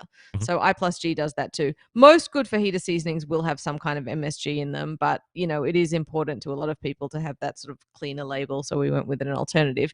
Point is, I've been really excited about it. Everyone who's received it, I know you have too. I don't know if you've had a chance to cook with it yet, Yes, but I have. everybody has had phenomenal feedback, which is really exciting because there's something quite special about sharing like, hey, I really like this and I want you to try it, and then someone else going, ooh, I really like it too. You know, it's very gratifying. So I'm not a huge at-home Mexican food maker, and I am going to maybe not share everything I do from a Mexican thing for fear of ungodly backlash. But look where I'm grown up at. I mean, I'm upstate New York by and large, moved to Cleveland middle school, high school years. And I mean, Cleveland not necessarily known as a Mexican food hotbed, as many people will attest to that, of course. So, like, for instance, you sent it to me, and then I think the next couple days we browned some ground beef, and where we would typically break out the El Paso taco kit, let the crunchy taco shell slander occur and the emails commence. No, nothing wrong with that. I said, hey, F this. Let's go ahead and try this Jess Pryles stuff. And so we just kind of seasoned to taste. And it was, so there was some familiar things going on with it, but then there were upgrades in the taste as well. And it was, you know, a much easier process as well. We used some decent ground beef, and everybody. But I love the ate it, way and you it was good. described it. Yeah. I like that. It's like it's got the full leather interior, it's got the electric sunroof, it's got the drop down running boards, and that's what you want in a rub and a seasoning, You want the upgrades. I just want to make sure that I'm using it properly. So I mean, what have we come to realize about rubs? They might be made with some intent. However, it is widely recommended that you let that freak flag fly when it comes to trying it on other stuff. Like, what else have you tried it on that might be a little outside of the box that works? Usually I'm all for that. In this case, you did exactly what I intended, which is get rid of that foil packet taco seasoning and use this instead. Some of the times those can be quite old, and we know that spices lose a lot of their pungency. And also, as with anything, we do use more expensive spices, and you can taste the difference. So I used a lot on carne asada, which is a fancy way of saying put it on some skirt steaks and then grill them. And then cut them into small pieces and put them in a taco. Your choice, crispy, soft, doesn't matter. It's your right to taco, and it's your right to choose. And fajitas and tacos would be the main thing. I think you can do really easy dips, especially as we come into tailgate season. So like a cream cheese and a sour cream with some of the Tex-Mex, and you've got a taco dip, essentially. You could throw some ground beef in there if you wanted to. I've just thrown up a recipe for a queso that includes it as well, which is that beautiful Tex-Mex cheese dip. So that broke the internet over COVID last year. Yes. That one. Yeah. But this one's better because it's got Tex-Mex in it. We've had discussions before about how cognizant you are of the brand and that you won't just release stuff to release it. And certainly I'm not breaking any news by saying this isn't the only Tex-Mex seasoning that's out on the market. So as you're looking at all the other stuff that would be technically competing just because it might have a similar branding or name, how do you differentiate yours from the rest? That's another great question. Obviously, they pay you the big bucks for a reason. But they seriously, do. So they do. So it's interesting because I started this thinking, I'm just going to have one or two and that's it, because this is what I want to put out there. I want to put something quite different out there. And I do stand by all the seasonings being very unique. But what happens is, Hardcore Carnivore has its own dedicated following, and including me at home. And it's like, well, but why am I using another brand like an Old El Paso for a fajita mix or a taco mix, or even, stuff that I brought home from Mexico, when I should be using my own? Can I make it taste better? So what we've been pivoting to do, what I've tried to do now is, like I said, with this Tex-Mex, is I use this. Can I do a version of it that's going to be better than what's out there now? Because I know that Hardcore Carnivore fans will also have call for it too. So that's sort of how we're moving forward now with the new flavors. Are you familiar with a Mexican dish called chori pollo? I'm not, but I can guess. Oh, I have to play the song because I said chori pollo. I apologize. Part and parcel. It's all right. I'm going to Mexico tomorrow. Did I tell you that? No. Yeah. Okay, I'm not going to say I'm here anything. for it. Oh, by the way, No, you can. happy anniversary, of course. Thank you. Just how many years is this? 1, 2? 2. 2. Two. Right. Nice. What have you learned being married over 2 years? Late bloomer. That I'm not going to win every argument. Is that what you went into thinking? You were going to win every argument? Yes, because I'm usually very convincing. Yes, no doubt. Where are you going in Mexico? Like someplace you've been before? I'm not asking you to give the specific place, but is it someplace you've been before, or are you branching out? No, so I'm going to Oaxaca, and I'm very excited about it because this is part of sort of what feeds me as a cook and just lover of food. So I'm going to explore new flavors and just be inspired and eat at the markets and take lots of Pepto-Bismol just in case. So chori pollo is, of course, you could surmise the chicken part of it, but it's also, as you might be able to surmise, chorizo sausage. And it's kind of put those together. Yeah. So, and then it's served dish side of the Mexican rice, side of the beans. And then it's got, where I'm at, they only give you 3 of the soft tortillas wrapped in aluminum foil. I don't know why it's 3. They give you enough for at least double that. Then I got to look like a fat F when I say, can I have That's why. more, please? And they're like, oh, sure, you're fat. But it's delicious. But when I was originally bringing this up to Sam, the cooking guy who lives in San Diego, and boy, do they really think that they're Mexican food experts over there because they're so close to Tijuana. I mentioned this. He's like, chori pollo. And he scoffed at me. And he said, no self-respecting Mexican restaurant would ever serve that. In fact, they're laughing at you in the back when you order it because it's not even a real thing. Would you try it? Yeah, I would try it. I think that's more authentic than the Tex-Mex restaurants here have hamburgers on the menu. Like real hamburgers? Like on the kids' menu. Yeah. Huh. Like a kid's going to walk in and go, oh, sorry, I don't like cheese enchiladas. Give me a hamburger. That kid shouldn't even be in that restaurant. Yeah. Outrageous. Come on.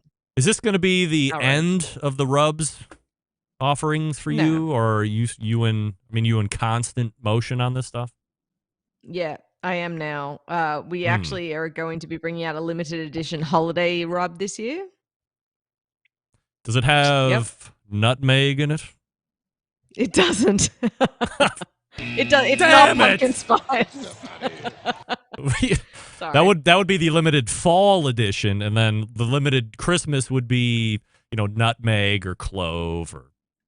Is there going to be peppermint bark in your rub for Christmas? Could be it.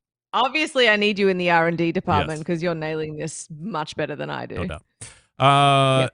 So let's talk about the most recent thing that you did with a sponsor of this show, Smithfield Fresh Pork. So you did some videos with it. I'm always interested in how relationships are struck. So is this the thing where Smithfield reaches out to Jess, or have you had a working relationship with them and you're just continuing on with that? What's that whole thing look like? This is a new relationship for me. So they reached out to me to work together, and just because of the timeline, it's been a little slow, but I am one of their stable of people. They have a whole bunch of barbecue pit masters, and we've kind of tried to pivot away from using that phrase, not because of the gender, but just because I think it's really important to kind of open up to not just be a pit master when we talk about pork or live fire cooking. There's lots of different ways you can do it, and you can grill and asada and all that kind of stuff, and it doesn't necessarily come under the guise of pit master. So I was in Chicago filming a bunch of content for them, which was really, really exciting. And yeah, they've been wonderful to work with so far. Is this stuff that we're going to see come down the pike from a finish standpoint, or is this all going to be used internally or for whatever else? Or it's actually going on their Facebook group. They have a Facebook group that you can join that's sort of specifically catering to live fire and barbecue recipes, and that's where you'll find it all. Are you going to be at the KCBS Smithfield World Championship thing in a couple months? I am not on this occasion. They have some wonderful other representatives who I'm sure will be flying. Do you know about it? Sure. Okay, I'll believe that. Did you get to eat anywhere good while you were in Chicago? Because quite frankly, it is my assertion that Chicago is not only a great food town, but it might be top 3 food town in the nation. I know, and I really squandered an opportunity. I was literally in town for 24 hours, including 3 hours on the tarmac at O'Hare. So only 3 hours? So I did it right. Yeah, right. I didn't, but I did make a short list because I hope to go back and I can see exactly what you see. I really want to go and eat Greek food there because we had a lot of Greek food in Melbourne, Australia, where I'm from, and I really miss good Greek food. So, like lamb, a lot of good lamb. We're talking with Jess Pryles from hardcorecarnivore.com and jesspryles.com, and you can follow her on all those associated social media accounts as well. A little while back, you posted a video on the aforementioned social medias about washing meat. The video goes crazy, generates a ton of views, but as I read through the comments, it signaled to me a few different things. One, I'm not going to bother getting into it tonight as I fear it puts you in a no-win situation. Whether you're right or not, you're just not going to win. But the one I will ask you about is whether this concept of or perception of safety sits with folks, because it appears that some folks will flatly refuse to hear what science says on this subject and in turn refuse to change their practices. So can you give me a brief overview of what this whole video life cycle was and what you've been able to take away from it? Well, isn't that a good microcosm for the world we live in at the moment? I know. Really? I'm thinking of, as I'm talking out loud, people are just tuning in and like, what the hell is he talking about? We're talking about washing meat, you mother. Washing meat. Relax. That's right. Yeah, we're talking about washing meat. So here's the deal. Reposted a video of someone rinsing a steak and did a PSA, which you can find on the USDA website, that they recommend you not wash meat and explain the same reasons, which is when you cook meat, you will effectively kill any bacteria that's on the surface. That rinsing with water won't rid that anyway. It may remove some just by sheer force, but it certainly doesn't make it sterile. You should not use soap. But the idea being that you actually take more of a risk washing the meat by having micro droplets splash off the meat that can potentially carry bacteria and infect your kitchen. So it's a cleanliness standard. So they're like, don't even bother with that step. Just cook it. You'll be right, basically, is the message. And there are a lot of folks that got brought up in their households by being taught that you have to do it, that it's unclean if you don't. And really, a lot of it just lies in the fact that they don't understand the science behind it. They don't understand that the heat killing the bacteria. Some of it is cultural in terms of, we have a better food system here in the United States, so we see less sort of foodborne illness with things like trichinosis, things that you would find in second and third world countries where you do have to cook the meat a different way. So there's more hesitance there, but there's same hesitance, for example, with a rare steak, right? But there was a lot of pushback, a lot of, well, that's fine, I'll just keep doing it the way I want, which is just really frustrating to hear, like, oh, that's okay that you are in a graduate program for meat science, and it's okay that this is the formal advice from the United States Department of Agriculture Health Services that mandates all of our meat, but no, I'm good. I'm going to stick with, I'm just going to keep washing it. So that's basically what happened. There were a lot of, I'm just going to stick with keeping on washing it. Some people can't break away from what their mothers taught them, Yeah. They just don't want to hear it. My mom washed her chicken. My mom washed her raw meat. By the way, if you go back through the history of the show outside of this conversation that we're having, and this would be years ago, you can find a segment with me and Meathead from AmazingRibs.com where he flatly says, do not wash chicken underneath the sink. It will spray those nasties all around your cooking utensils and countertops, and you will be doing more harm than good. So just don't do it. Bust out the paper towels, get the slimies off if you want, and but don't put it underneath the sink. So, back in here we are in 2021, and you're echoing the same sentiments and still getting the same kind of pushback. Really weird. Mm-hmm. It's super weird. A lot of people also said that they're like, well, I don't wash it with the running water. I just immerse it in a thing of cold water that also has lime juice and lemon juice in it, which is just a waste of lime and lemon juice, honestly. Maybe they were trying to get a quick marinade. Also washing with a quick marinade, and then just go ahead and drain that sink. And I'm sure they don't wash it out after that, but who cares? Do you want to answer some Instagram questions real quick? Yes. All I'd love to. right. Wonderful. This one Make them good, though. Well, I can only ask them. I'm not the one making the questions up, so let's hope. Let's hope. This one sent in from Jay Wheelie 3. That doesn't sound weird. He asks you, Jess, what's the number one thing you must do to ensure a moist brisket? Buy the best quality meat you can, and make sure that it's a packer cut. I don't think that you'll ever have a truly moist flat that's cooked by itself. It needs to be a certain size to happen. That's the one thing. Does it have to be wrapped? Yeah, you're right. Okay, so that's it. You've answered it.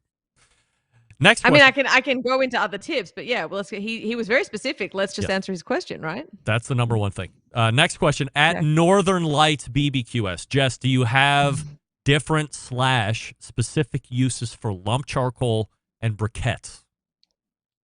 I only use briquettes. For two reasons. One, I'm sponsored by Kingsford, which is important to disclose. But two, I chose to engage in that sponsorship because I found myself only using briquettes at home because it's a much more reliable and consistent burn. So I know how much heat I'm getting. I know how hot it's going to be, especially when you're in a position where you can be asked to cook on the road and cook on an unfamiliar grill. And there's a lot of variables there. Even as many times as I've cooked a steak in my life, there's always the curveballs that can come your way. So it just takes some of the guesswork out of it. And I generally use their professional or their original. My name is not Jess Northern Lights Barbecue, but I use lump for high heat grilling and I use briquettes for overnight cooks. Thank you. At MacTechie asks, Jess, what's your favorite lesser known thing to barbecue or live fire cook? Oh man. I don't think it's lesser known anymore. I feel like it was tri-tip, like smoked tri-tip to medium rare for a long time. Don't come at me, Californians. I'm not talking about it the way that you do it. I thought you were going to say lamb, to be honest. Yeah, so I feel like also you say that I'm about to experiment with doing a whole lamb soon. I'm just trying to logistically manage that, but I do want to smoke a whole lamb. Just a lot of weird steaks, like a lot of inside skirts, outside skirts, bavettes, love carne asada, anything like that. But honestly, I do feel like I was at the crest of the wave of the medium rare 1 hour smoked tri-tip. I started doing it. I remember showcasing it in 2018 at Beef Australia, which is a huge literal beef conference that happens there. We cooked up, 250 of them. And I've been doing it for a long time as that sort of showcase piece because it's a great example of like how to use a smoker with a quick cook. So I'm a big fan of that. You can find those recipes on my website and hardcorecarnivore.com. Want to play a game to end the show? Yeah.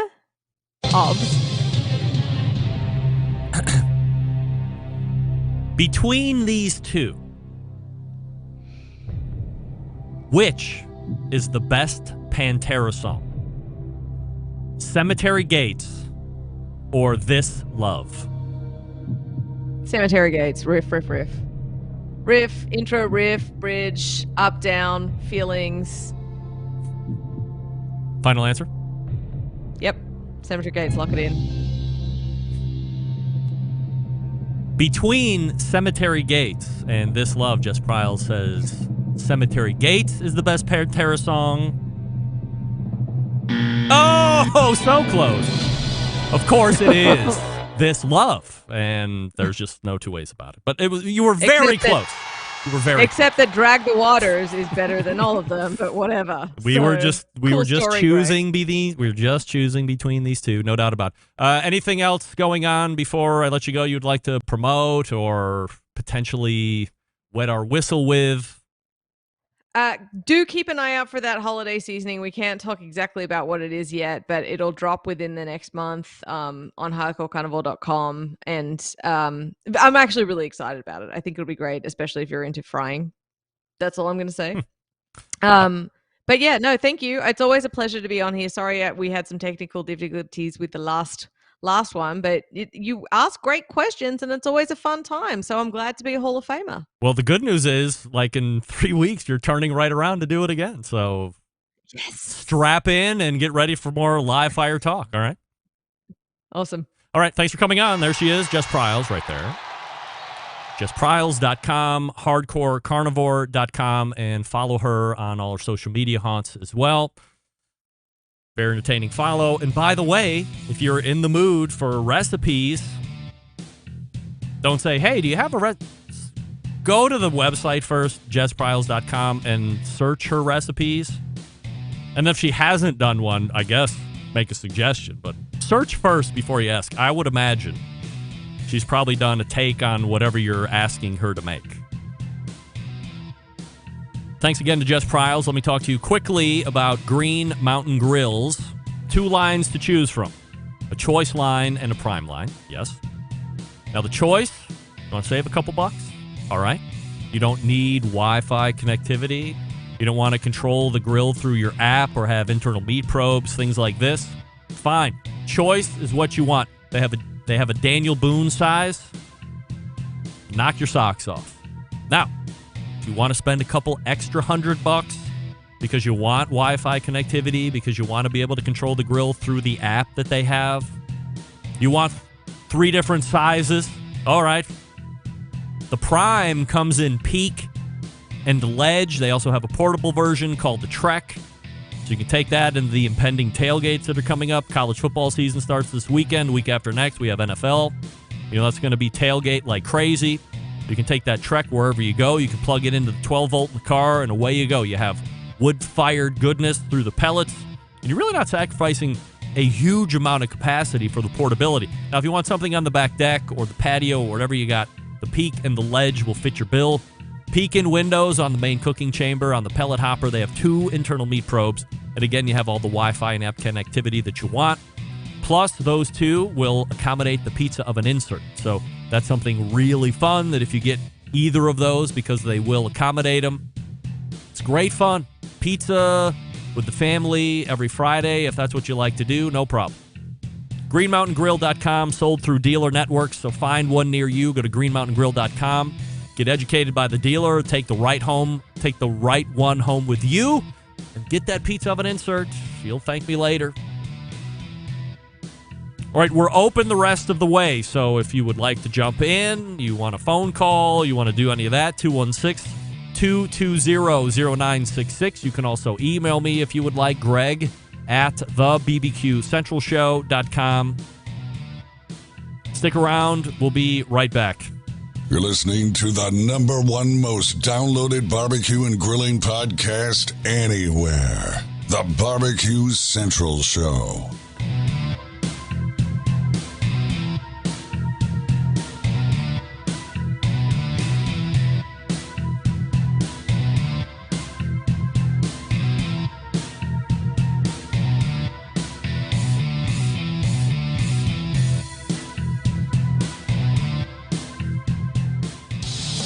Celebrating over 10 years of prolific and unparalleled live fire barbecue and grilling talk. And yes, it's still being done from Cleveland, Ohio. You're listening to the Barbecue Central Show.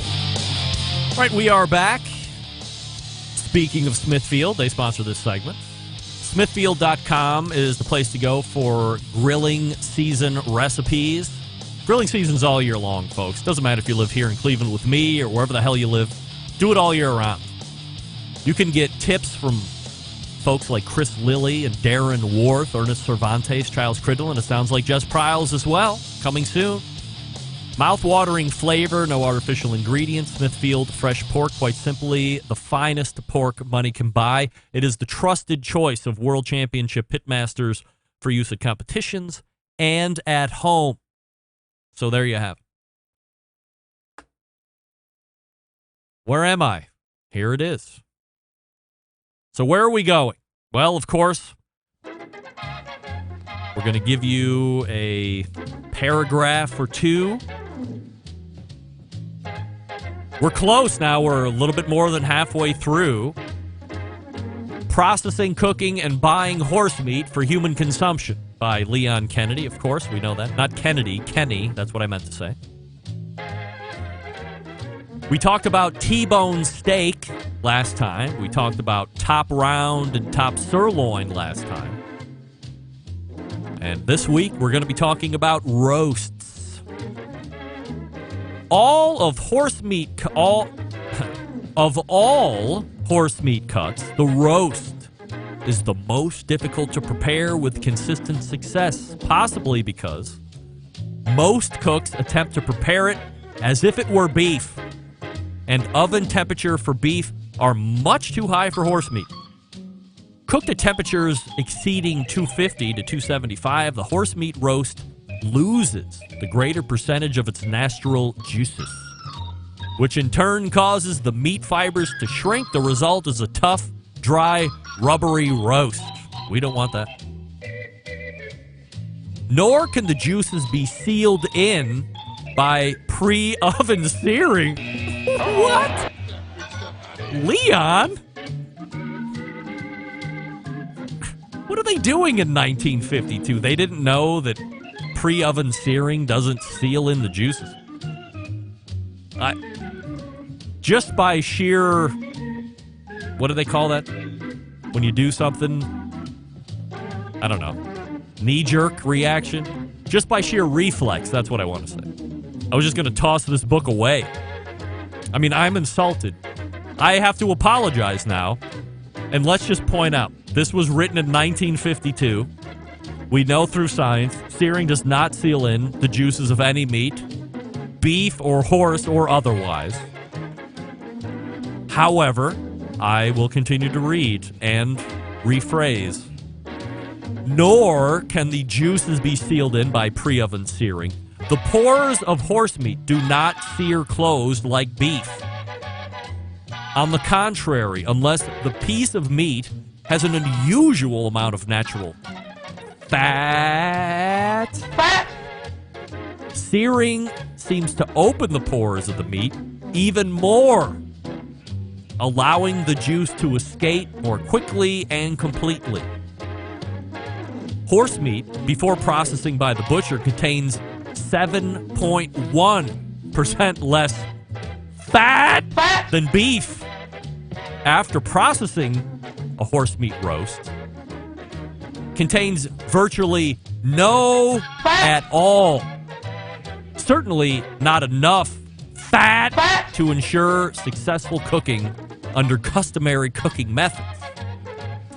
In some areas where local laws do not prohibit, the butcher may lard a horse meat roast with strips of beef suet, grind beef suet into his ground meats, and work beef suet into his cube steaks. However, it is not wise to depend on this practice. It seems traditional where horse meat becomes generally accepted. That local laws are soon enacted prohibiting the horse meat butcher from handling anything but horse meat, even to the extent of forbidding the use of beef suet. This is anything but enlightened legislation. Unfortunately, it is a fact that must be taken into consideration in any discussion of horse meat cookery. We continue. Thusly, in a general way, there are three primary rules for consistent success in roasting horse meat. 1, low temperatures. 2, artificial sealing of the meat pores to preserve the juices in the roast. 3, introduction of fat into the roast. The following sections on roasts and their comparative goodness will include a number of suggestions by methods by which the horse meat roast can be properly prepared. Folks, that's all I can share with you today. Next time around, we'll get into oven roasts, rolled top sirloin roasts, rolled sirloin tip roasts, and then cooking the roasts. I mean, have I given you enough to talk about? You gotta be kidding. And then there's this. California man allegedly pleasing himself when he crashed into 2 cars. A California man was allegedly self-loving himself behind the wheel, leading to a car crash this past Monday morning involving his vehicle and 2 other cars, Fox affiliate KMH reports. The 31-year-old man crashed his car near Marketplace at El Paso Shopping Center around 10:15 a.m. after he is said to have started loving himself while driving around the city of Fresno. The man then got out of his vehicle, walked away from the scene of the accident. He was detained after being found by Fresno County Sheriff's deputy at a nearby Dickey's restaurant. You see, that's why we're folding it into the and then there's this portion of it. I would have given it no party otherwise, but because there is a barbecue restaurant called out, it is barbecue news. Police said there were no injuries reported. The man was transported to a nearby hospital, but was also cited for misdemeanor hit and run, everybody. What? Indecent exposure? Didn't want any of that? Some kind of misdemeanor self-sexing? That's not a violation? You cite him for hit and run, but the story regales self-pleasure a number of times. As part of its 2019 self-pleasure report, the sex toy company Tenga, which everybody knows, conducted a study where they surveyed 10,000 adults from 9 counties and their self-loving habits. Researchers found that 6% of male respondents admitted to pleasing themselves while driving, compared to 2% of women. Hey, 6% of you people, or 8% in total between men and women. What the hell are you doing while you're behind the wheel? Stop that. You're going to hurt somebody. Or worse, not hurting somebody and having somebody see what you're doing, call the cops, and you're going to jail, loser. Look, I'm not getting down on folks who are getting down on themselves or with themselves.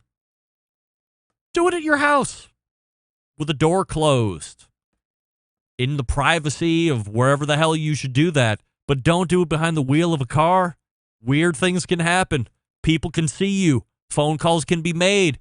And you can end up in jail, where you're not going to have to worry about self-pleasuring. You are going to have to worry about something else, though. Watch out.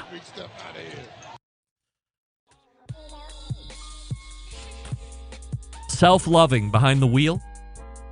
That's where we're at now. 8% of you in 9 counties in California are doing that, according to the Tenga study, which, of course, I immediately call into question. Hey, Big Papa Smokers is the one-stop online shop for all things barbecue. A curated selection of only the best outdoor cooking and grilling supplies will get you on the path to better barbecue results in no time. Known for the championship rubs and seasonings, popular flavors like Sweet Money, Cattle Prod, Cash Cow, all proven winners on the competition circuit, and in the backyard, offering 13 perfectly balanced flavors that will transform ordinary meals into extraordinary meals. Also, if you're looking for new sauces to try, why not try Granny's Barbecue Sauce? They're the owners of Granny's Barbecue Sauce, a traditional and powerful flavor reminding you of why you fell in love with barbecue in the first place. Not only do they have Granny's, they have many other award-winning sauces as well over at the website. And they're selling cookers. If you're looking for a versatile smoker that's easy to use, check out the Mac 2-Star General Pellet Cooker.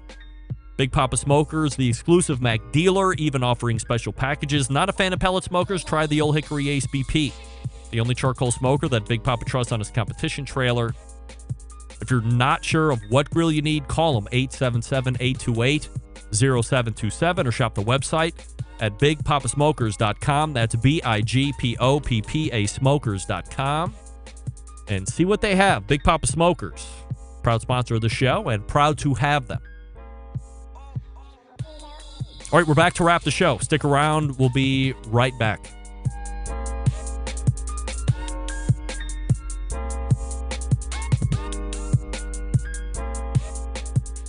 Whole packers, full racks, legs and thighs, injecting butts. If you've never heard this before, you might think you found the best XXX show ever.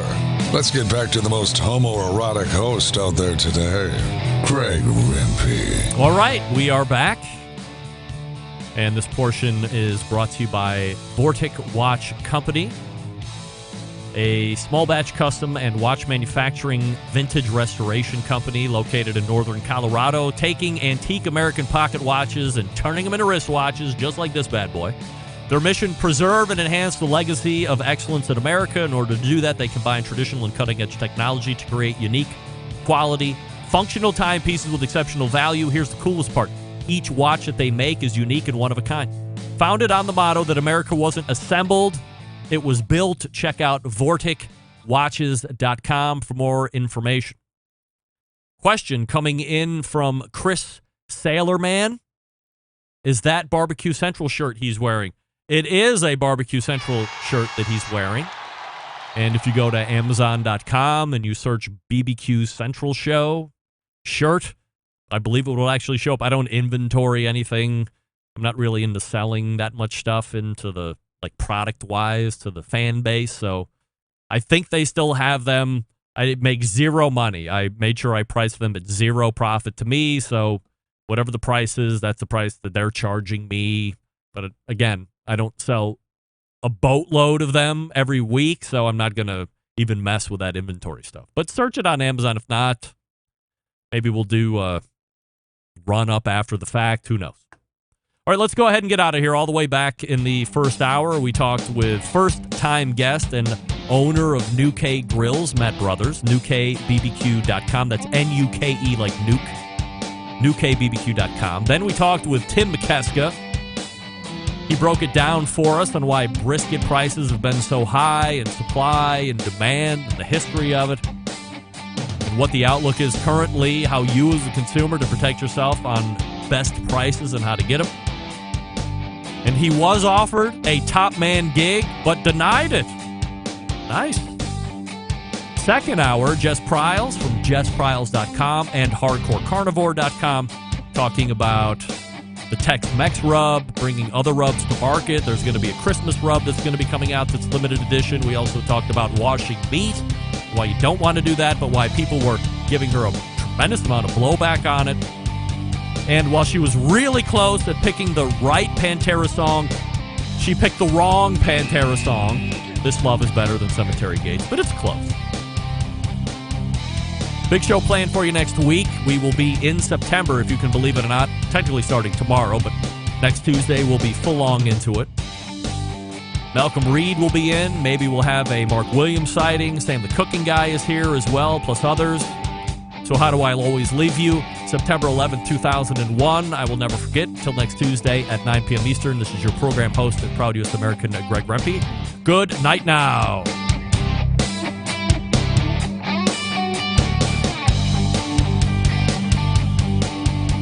Hi, this is Jeff Stone of Grandpa's Pride Barbecue from the Panhandle of Florida, and you are listening to the Barbecue Central Show.